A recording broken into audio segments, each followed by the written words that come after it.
Hey everyone, I'm Adam from Black Mesa. Like a lot of us in the community, I was really excited to see something new in the Half-Life universe. I thought the trailer for Half-Life Alyx is fantastic. I don't own a VR headset, so I wasn't really losing my mind or anything when they announced that this title was coming out for their headset, and it's a multi-platform headset, or multi-platform game rather. But me and some friends started really breaking down the trailer, and it started getting me pumped for what this could be, what it means for the Half-Life universe, and what it means for the technology. In typical Valve fashion, they packed a ton of detail and hints into these screens, and I just had a blast going through them and examining them, so I thought I'd share. I'm not a VR developer, but I know just enough about the strengths and limitations to be dangerous, and really the same goes for rendering technology. There's some really interesting effects going on in the trailer, and I'm interested to see how they overcame the technical limitations of running at a high frame rate at a high resolution, and also how they built these spaces to utilize VR. So to be absolutely clear, I have no inside knowledge. Most of what I'm going to say here is probably wrong, but I did want to participate in some of this hype that's going on from this announcement in this trailer. It's been really motivating and really just plain fun. It's important not to overhype any game or really any product. We should appreciate things for what they are and not what we build them up to be. This is only ever going to be a video game. But it's safe to say if anybody's going to do this right, it's going to be Valve. So with that, let's get to it. There's so much in here, I'm almost certainly going to miss stuff. So feel free to timestamp and comment on what you see, something that I missed. Correct me on anything technical that I get wrong. Like I said, this sort of came out of having a discussion with my friends, so there's a lot of ideas from other people. I've seen the posts on the internet. I've seen other videos. I'm really standing on the shoulders of giants to give you all this guesses and information here. And right at the start, you see the Steam logo comes in with Chromatic Aberration, which is the separation of the colors. In light, in order to make the color white, you use RGB, so that it's separating that white into three colors. I'm going to try not to whip the timeline here, but just because I'm sure people watching don't want to see this craziness all the time. But I don't know how the chromatic aberration plays into this. They use it as an effect when you get damaged in the Half-Life games. So it might just be a theme they continue, or it might actually mean something, but that's really reading into things. Boom, right off the bat, we get this awesome shot, great lighting. They're using warm lighting in the foreground and then cooler lighting in the background. And what's really interesting about this effect here is you can't actually see the light source, but you can see the rays, and that might suggest volumetric lighting. Volumetric lighting is a more advanced technique. It makes these images really soft, and it makes the lighting feel like, or not necessarily the lighting, it makes the atmosphere feel like there's actually something in the air, dust particles and all that stuff. And you don't get this effect on a deferred renderer unless you actually see the light source, which you don't in this scene. So that might indicate some more advanced technology that they put into the Source 2 engine. Or they might have done it with particle effects to fake it, but there's some other lighting effects come up here in a second. If you look here on the right, you can see these tiles have this sort of grossness on it, and these don't. They're using vertex blending to blend in textures on top of textures. And I apologize in advance. I'm going to use a lot of technical terms, but this video would be 4 hours long if I explained each of the technical things. So if you're a person who likes video games but doesn't necessarily know a lot about development, some of this stuff might be advanced. As the lighting effect goes off, it shows all this biology going on. I'll talk more about that later, but this grossness is really cool, and I think it hints at a lot of what's going on. Dynamic lights casting shadows all about. You can see it's dynamic because the resolution's starting to break down there on the shadow. More on that later. So this movement here is really interesting. They may have acted it just for the trailer. Valve also has a very large space, I believe, in their new studio. I haven't been to their new studio. So this actually might be the actor moving in real space up to this column to get this sort of bobble effect. If he was using the thumbstick or the waypoint to move their character and this bobble effect happened, it'd be really disorienting. So there's something going on with this. Either he's moving in real space or they just acted it out for the trailer to get make it more viewable. Flashlight on our hand. You'll see this later. Hearts on our hand. Ammo counter. Ton of that stuff coming up later. See if there's anything I wanted to point out. This thing's kind of, it almost looks like a flying squirrel slash stingray. It's got this crazy tail, and it's obviously based on electricity. My guess with this enemy is that he's going to throw bolts at you. Hit scan, things like guns and stuff, are not very fun in video games, and especially in VR. So imagine if this guy throws a lightning bolt at you, and you can grab it with one of your gravity gloves, which we'll talk about later. So I think there's a lot of potential there. Total guess, probably wrong. Here, you can see one of the limitations of VR. There's bump mapping all throughout this scene, and what it does is it fakes the lighting on the surface so that you don't have to have actual geometry there. It starts to break down as you get parallel, to the surface, because you can see it's a flat surface and it's not actually there's not actually tiles there. But watch as she moves to the left, how much better this tile reads. It almost looks like the tiles are floating off the grout here, and we were sort of wondering if this is some sort of parallax occlusion mapping or tessellation on it, or if it just stands out more because the lighting is much more stark on this column versus this one here. I don't know why they would be different between the two sides unless they used a different rendering technique on this one because it's right in your face in the trailer. More total guesses. These gloves are awesome. I don't think there's too much going on in here. More biology in the background.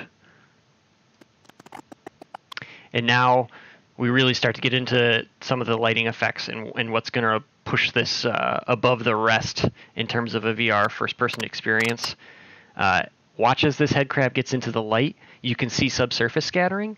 So the light, if you hold like a flashlight up to your hand or something, or if you put a flashlight into your mouth, you can see through your cheeks or you can see through your hand. You can see bones, you can see blood vessels, all that stuff. That really sells something as being organic and having like that limited translucency and light scattering as it goes through the surface. So that's what this is doing here. You'll see it later on her hands as well. It's just a great effect for selling biology. You can see it happening on the feet here. Another thing too is like imagine in VR this latching onto your head. Like something I'll talk about later as well is how immersed you are in VR, and it feels like you are there. It doesn't feel like you're playing a game. It feels like you're the person in that scenario. So having this or a barnacle or anything that's going to actually latch onto you is horrifying. And how do you get it off? Let me do some dialogue. And then another great shot, just fantastic shot of the Citadel being built. Lots of people have talked about this. I wanted to talk about how they probably built this. I'm guessing throughout this game, the play spaces are going to be fairly small. And that's to keep the frame rate high, and it's also to keep everything basically at arm's length for Alyx to promote that VR interactivity. If it's a large area and you have to do a lot of movement, that doesn't necessarily suit the VR playstyle. So if this, in order to keep the frame rate up, they probably used a lot of tricks to make this scene happen. I'm guessing this tower is a matte painting, and you can kind of see it start to get painterly up here. The light's pushing through the fog more than it might if it was actually rendered behind the fog itself. You can see these wires start to really flatten out into a single color. Lots of brush type strokes on the Citadel here. And don't get me wrong when I say like a matte painting or painterly, I mean, this looks fantastic. I am really impressed by this, but just breaking it down on a technical side of how they put this together and how they got it to run good, I'm guessing this is a painting. I'm guessing this cloud layer is another painting. A couple of cards for the houses here, and then probably about even with this souped up strider is where it starts becoming actual geometry in what would be the play space.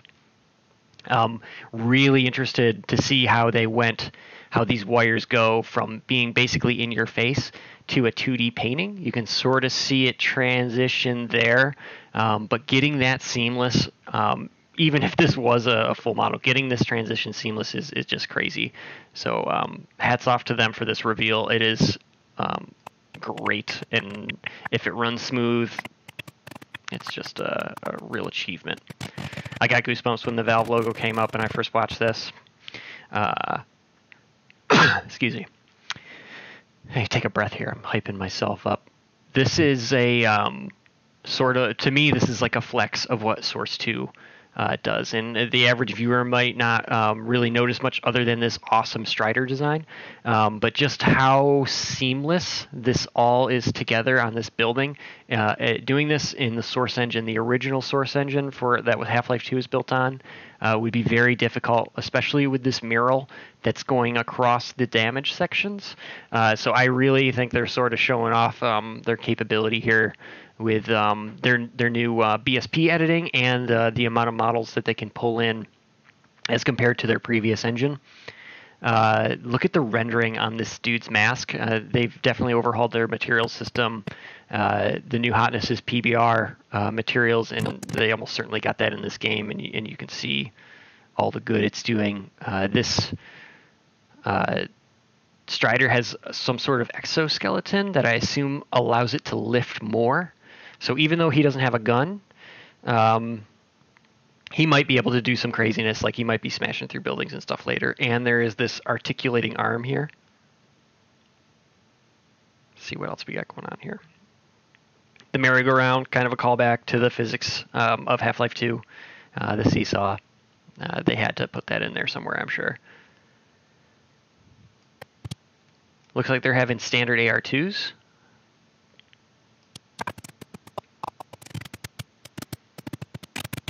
This is a cool shot. Just the power. Again, I bet this is a painting up in the sky, so they didn't have to render it. And then these probably break down to cards as well. Somebody mentioned that they're going to be super disappointed if they don't get to ride one of these up to either this spaceship thingy or the Citadel, which I completely agree with. In a VR space, that would be a great ride to go on, and it would be a callback to the Citadel in Half-Life 2. Someone mentioned that this tool is in the episodes, a simpler version of it she uses to hack stuff. I vaguely remember that, and it looks like this is going to be a cool, fun puzzle mechanic. You can see some really good rendering going on here. Just getting that soft shadow effect on the interior space, it looks really good. And that's the other thing about VR is your face can get up on everything. So everything you make in this world has to be detailed. This text has to be high resolution enough that if you get your face up on it, you can read it. This grill can't break down. All this damage and wear has to hold up.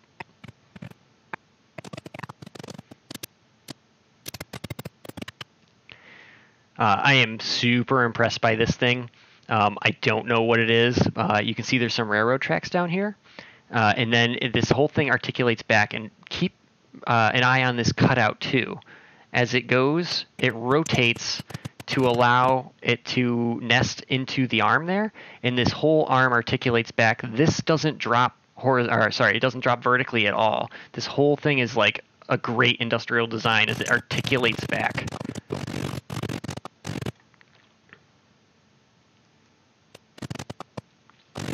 See if there's anything else. You can see it damages as it comes out.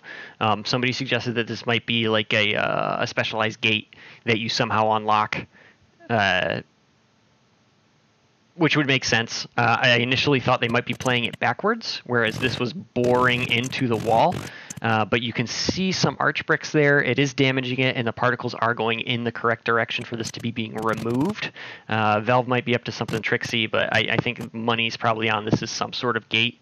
I just really wanted to call attention to the design of this and how well it fits together and just seems to work as it would in real life. This is our new character. Well, I'll give a little bit less of a derp face. They're showing off their lighting. They've always been on the forefront of having newer rendering techniques for skin. This suit thing kind of looks like a survival suit because of the orange. And it also has some Metro Cop leanings. I believe this is Cyrillic on his arm. I don't know what it says. And then just the typical make do with what you got Valve designs. It makes everything feel lived in, and it makes a rebellion rather feel like a rebellion, that they don't have super clean stuff. Everything that is ad hoc and put together on the fly.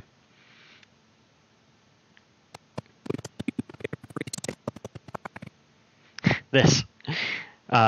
First off, this is awesome. I assume this is where you first get your gloves, or where you get them powered up, maybe? Because look, she goes like that. But did you notice these are microwaves? Popcorn, timer. The doors are down here. You can actually see the latches for it. Just a brilliant design of how this sci-fi technology is grounded in its world, that they reused microwaves for their new technology. It's just such a cheeky example of their design. I love it.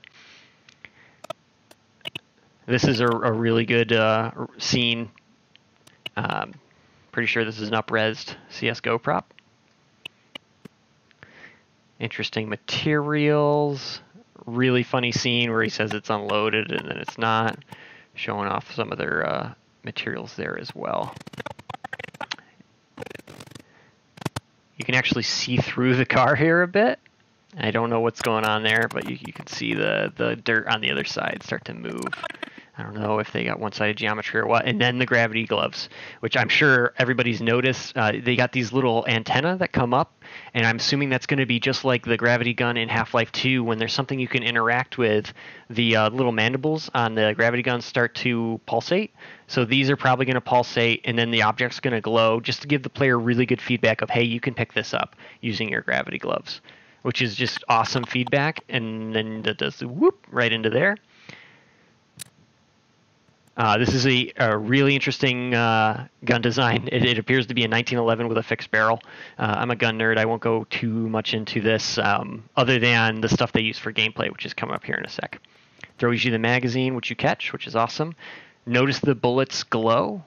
I'm not sure what this means here glowing at the bottom, other than the player can manipulate it. It's just a clear indicator. You grab here to pull your mag out. But watch. This pistol grip is actually transparent. So as she loads, you can see the bullets through the grip. So rather than having an ammo counter on the back of the gun, like some of the other ones featured later in the video, you actually have to look at the side of the grip. Brilliant. I love that little detail, and I love how usable that is. She's going to slingshot it. And that's going to load the round. Right away here, she's hurt. Check engine light is on the glove. Amazing. She's got 20 rounds of ammunition, and this, I believe, is where the health bar was before. Another video pointed out that this is a grub from the episode 2 caves, and it's about to get blended up and give its health to Alyx. And it gives that classical whoom, whoom sound as she is healed here through this. So you can see it getting juiced here as she fights and heals. Pops the first dude, the classic throw barrel at you. And watch how scary this dude is after she shoots the head crab off of it. Boop. And then it's just a skull underneath there. Terrifying. Such good design. And then she's going to blow the other side up here, and there's a dude hanging out in here as well.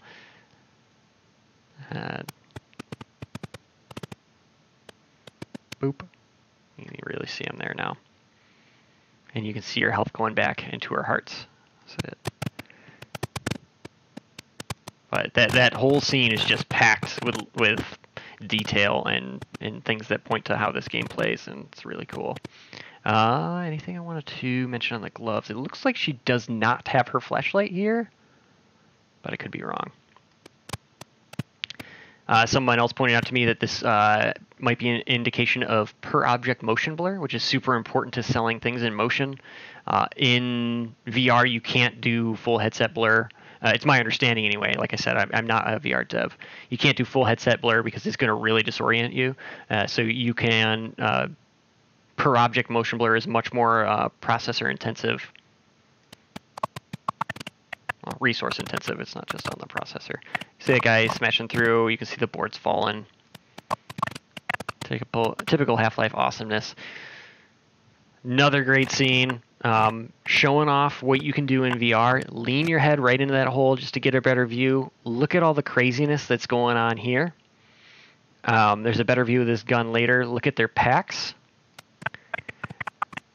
This is absolutely anxiety-inducing as well, just to have to go in here, find these really tiny shells, break open your crazy-looking shotgun. Someone mentioned to me that this is might be painted for better visibility for the charging handle as you charge it, because you have to use your left hand to charge it. Puts the 2 in. You see the 2 shows up on there. Closes it. And this is a really interesting feed system. I'd like to know more about the design of this gun because I don't understand how it works, but it's a video game. It's fun. It's cool. Forward shell gets lifted into the breech, and then look at this guy. He's got some sort of tank on his back, and he's got some sort of small nozzle here. Someone suggested the cleaners might be in this game from the Half-Life 2 concepts. This guy to me looks like a cleaner, and he probably has a flamethrower. And someone else mentioned to me, if he has a flamethrower, probably you can use a flamethrower. So that's going to be awesome. Really looking forward to that. Boop. Good lighting effect on the shot. I want to make sure there wasn't anything else I noticed in here. Obviously, the TF2 figurine. Lots of people pointed that out. Love stuff like that in games.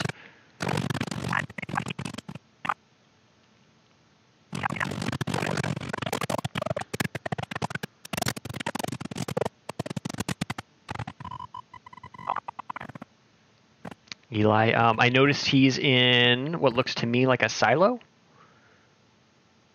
Don't know how that plays into it, but there's some sort of round object behind him. Typical Half-Life, we're using CRTs here to create a larger screen.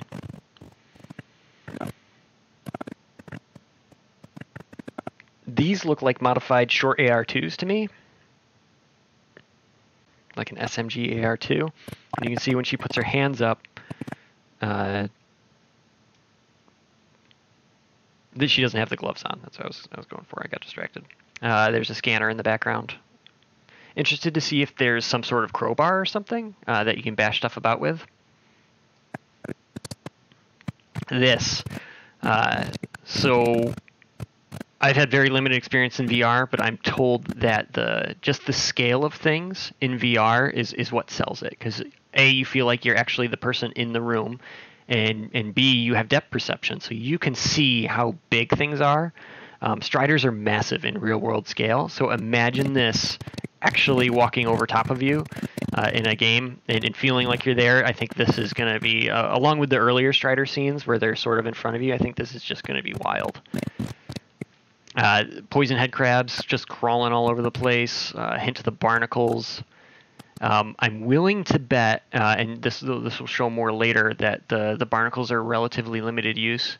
If they had a super high barnacle and it lifted you that high and you shot it, when it dropped you, it would be really disorienting. Could be wrong. Maybe they found a way around that. But this is just great lighting, using the warms and the cools again, that combine blue shining through, and then all the poison head crabs lurking about, which are always terrifying. This here, this is where, even the original Source engine, this is where it really excels, is outdoor radiosity. You can tell on the right here, it looks really realistic and the light feels natural, and that's because of the light bouncing around. This is a very, for all intents and purposes, this is a white surface. White doesn't absorb light, so it's going to bounce that lighting around, those light particles around, and that's what gives it that soft feeling, that natural feeling. And this whole scene is just beautifully lit. And then you get the train, which is awesome. It bothers me a little that the sparks are coming on the inside of the turn. They should be on the outboard, but obviously you wouldn't be able to see them there, so that might be a spark for spark's sake. This is a cool scene. Stealth seems cool. It looks like this guy has some sort of pack as well. It doesn't look like he has a flamethrower, so maybe that blows up my earlier argument, but they got some interesting hardware, these redesigns. And I like that they spiked a lot of the orange hues in there. Someone else pointed out this is an Elite patch. Combine Elite. It looks like they're distracted by something else while Alyx hides. And here you can see the cube map and what we think is a shadow. It might be a reflection. Reflections are really intense inside of VR, so it's probably not. It's probably just a shadow from the light source that's coming from her left. But either way, it looks really cool as you get close there. You can see the gun reacting in the world. And then you got this crazy architecture of the Combine just clearly not giving a care and just smashing through where they need to smash through. Just the environmental storytelling of how the Combine operates is just great. The dumpsters, the European-style cars, very nostalgic. So this is interesting. They obviously put this in here for a reason. There's most likely, I mean, unless they cut it and they're just using it sort of like they did the tentacle for Half-Life 2. This is something, it says Alyx here. And then as she sets it down, something builds. And it looks almost like a face or an X-ray view of a skull. So I'm wondering if it's using DNA on the cup or something to generate this image, and why it says Alyx here too. So just an interesting little tidbit. A little too vague to really have any solid guesses as to what that is. Somebody mentioned about tracking down her father using DNA. There's a lot going on there, but not enough information for us to really judge. I'm noticing this for the first time. A little circuit board and then some sort of doily.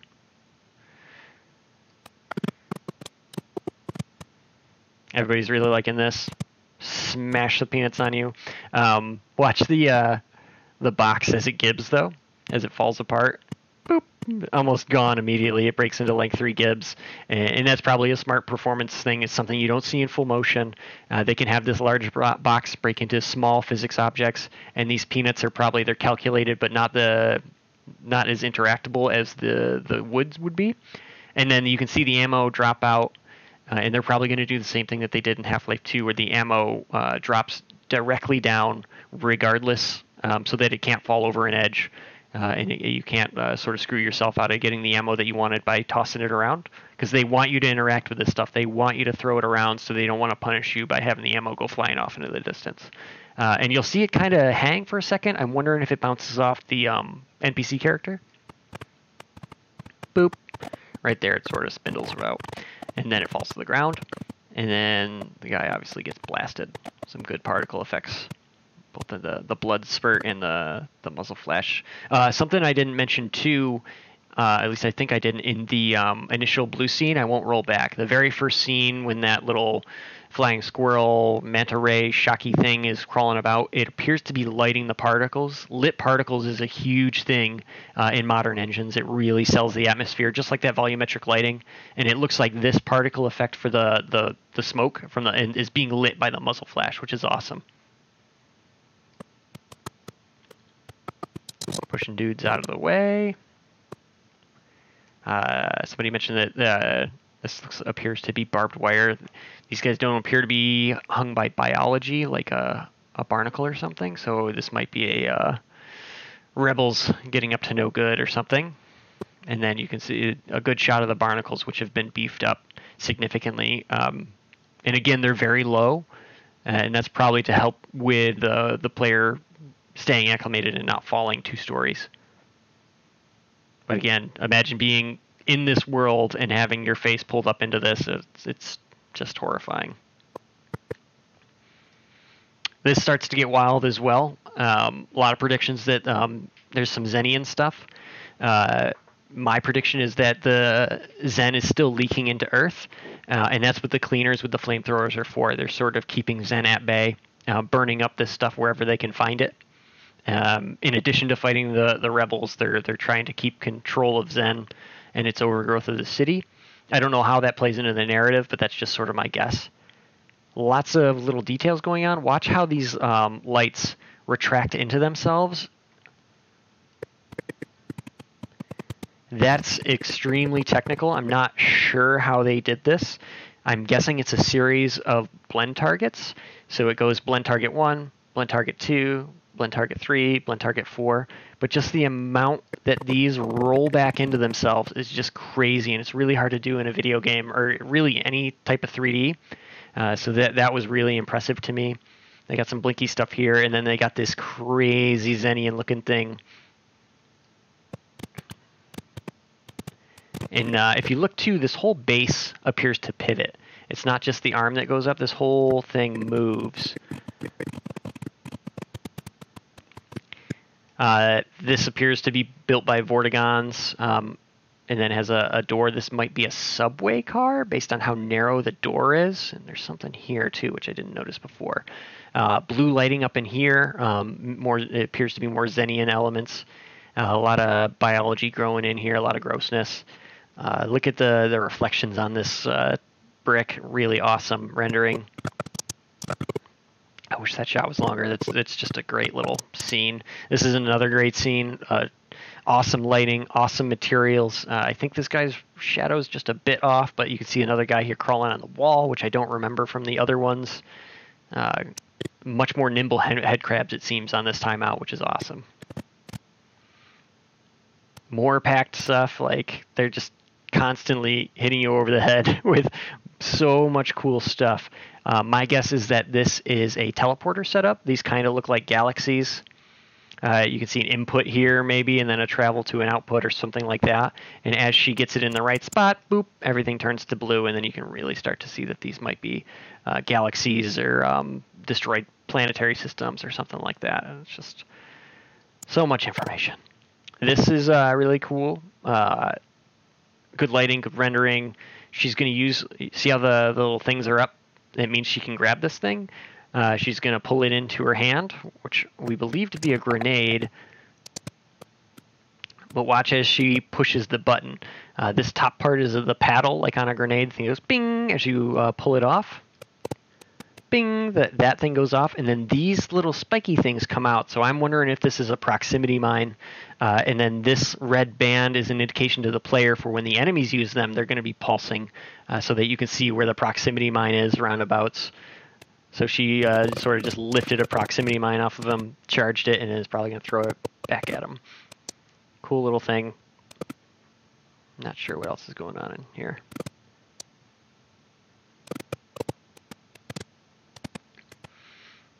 So now she's using her flashlight that's on the left glove. Not seeing a lot of the subsurface scattering here. I wonder if her flashlight that she uses is a lower quality one. It looks great shadow-wise. Really crisp shadows. Good lighting on the character. Excuse me, but doesn't appear to be subsurface. But then again, usually you'll see that subsurface when the light is coming from behind the object into you. So maybe it's there. It's just you can't tell because of it's a very dark room. But there's some sort of flashlight here. Zombie swipes you. This guy's got some sort of raincoat. I think there's a bigger indication of this coming up. And then this thing in the background, the red spikes, might be an explosive dude. Might be a different iteration of the poison one. Really creepy, really insidious. And then the more standard zombie, he has the little jaw abdomen thing, which is just horrifying. And you can see the outline of the victim's head inside of this head crab. The evolution of technology in the Half-Life universe has made it decidedly more horror, which is cool. And the gun comes up. Notice how much different the gun looks now. I think this is the same pistol, just souped up. Top sights are off. They got some sort of accessory rail on top of the pistol. New lifted sights. 3 dots here, which may be the health indicator from the other hand, so that you can see your health and your weapon at the same time without having to hold up your left hand. And then there's these dots here. You can see through these bottom ones, and then these top ones are blue, which makes me wonder if this device here has a limited number of charges. And in this case, she would have 4 charges left. If you watch it, if I scrub through here, you can see through those bottom ones, though. So it's interesting what they're doing there. There's some technology on that pistol that wasn't there previously. This is horrifying. This almost looks painterly as well, just with how cohesive everything is, and obviously terrifying. The light on the chest is reminiscent of the HEV suit. It's something we used in Black Mesa with the zombies rolling around with little flashlights on. Interested to see what this turns out being. It looks Combine to me, but yeah, all bets are sort of off. And just a terrifying, terrifying environment. So here's what some people have been calling the Resurrector. I don't know how that. I actually hadn't heard of that before. I must have forgotten about it from the Raising the Bar book. And he slams the ground with this crazy effect. And then look at this guy here. He's got some sort of it looks like a biological suit, and then some Combine-esque mask. So he might be a version of the Metro Cop. He might be a cleaner, stuff like that. And then who knows what this guy is doing, if he's resurrecting the dead or if he's just got some shockwave attack that appears to be coming at you. See it right there. And then the return of the Antlions. These guys appear different to me in that they're glowing orange. I wonder if they're some sort of fire antlion or if that's just their color of their blood now to really make them stand out. You can see more up here. We're a little bit more below that giant spaceship. That's going to be the main plot point for this. And then watch as she shoots it. Just the wispiness of the energy or blood or whatever's coming out of this guy. And others have pointed out, too, you can see the mouth. Ugh, horrifying. Such good design.